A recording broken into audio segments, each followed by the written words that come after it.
Assalamu alaikum, Wajir High School. I'm Sharif Ahmed, the Deputy Warden, Kenya Wildlife Service, Wajir County. Today, I have chosen to be with you as a young boys, as a growing generations that will take over the next leadership of this great country and this great county. Have you welcomed me? I used to be aware during my learning period, I used to know Wajir High School as one of the giants in academics and co-curriculum activities. Are you still giant, or you have put off the mantle? Are you still giant?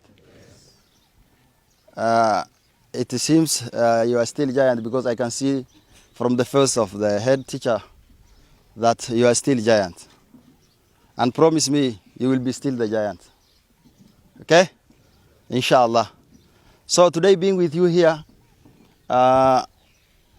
do you believe yourself as the next generation or the next leadership of this county? So the bold decisions that you take today will determine your future. If you take the change today and believe yourself that you are the next leader, next leaders, or the next generation to inherit this county, you will be.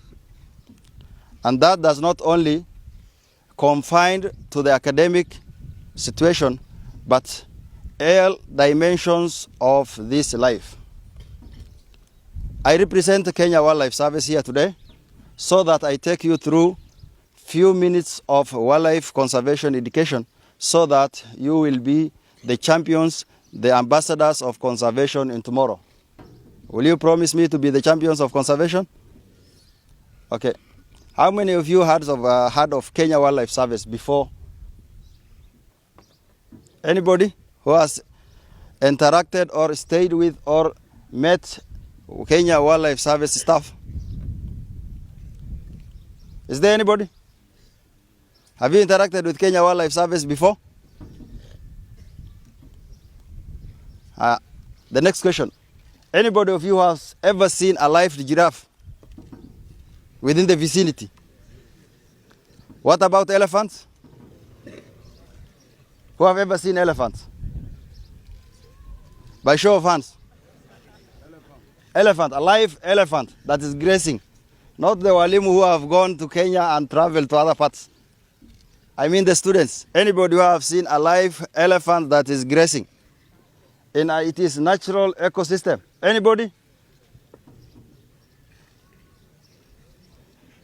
There's nobody. So that means the generation to come are at the risk of not seeing even a giraffe that is grazing in the natural ecosystem, because we used to have elephants in our area and in our environment. But as of today, you have proved that no one of you have ever seen a grazing elephant. That means if we will not take an extra caution, in the next generation we will not be having a live giraffe.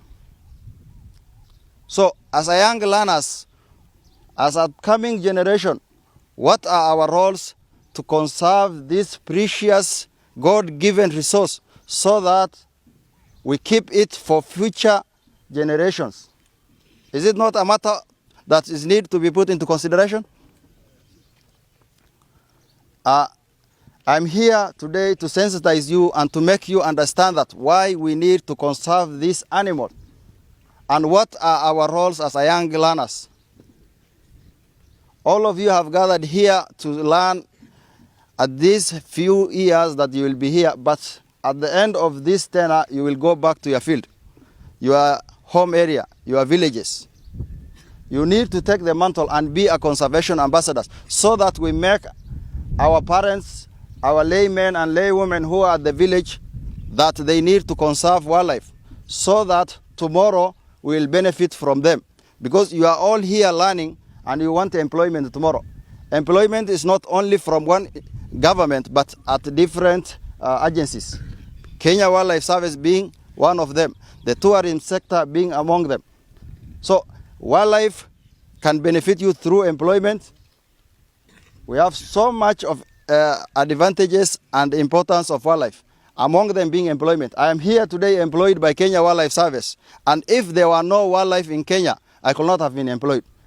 And here you are learning today and you want to be employed tomorrow. So if you don't conserve today, tomorrow's employment might be slim to few agencies. Despite that, we will eliminate this wildlife, means Kenya Wildlife Service will collapse since we are not conserving it. So it is our role, our sole responsibility to conserve. Because if we conserve, about conservation is beyond being responsible, thinking beyond our own life and understanding that everything on this earth is connected. So for that to thrive, we need to be responsible. You came from the farthest corners, be it from the north or the south of this county. You need to be ambassadors of conservation so that you make our parents understand. We should not take the greed of us individuals within the society so that these animals will not benefit us as a society, but benefit an individual. Because if someone kills an animal and eliminates that animal, it is only him who is benefiting for that day. But if we conserve and make it as a society property, it will be the whole society that will benefit through medication, through employment, through tourism destinations. Also, wildlife plays an important role towards the consistency and the biodiversity of the environment. Because one of the importance of wildlife is the pollination. If a bird jumps from a tree to another, it helps in pollination. So we also consider that all the fruits that we get, all the fruits that our animals eat, are achieved as a result of this wildlife assisting in pollination. So there is no way that we will be not in need of this wildlife in all aspects of life.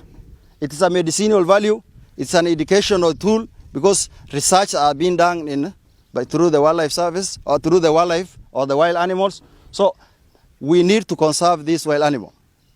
Because the sustainability of human to prosper, we need the three pillars. That is the economy, the environment, and the social dimension.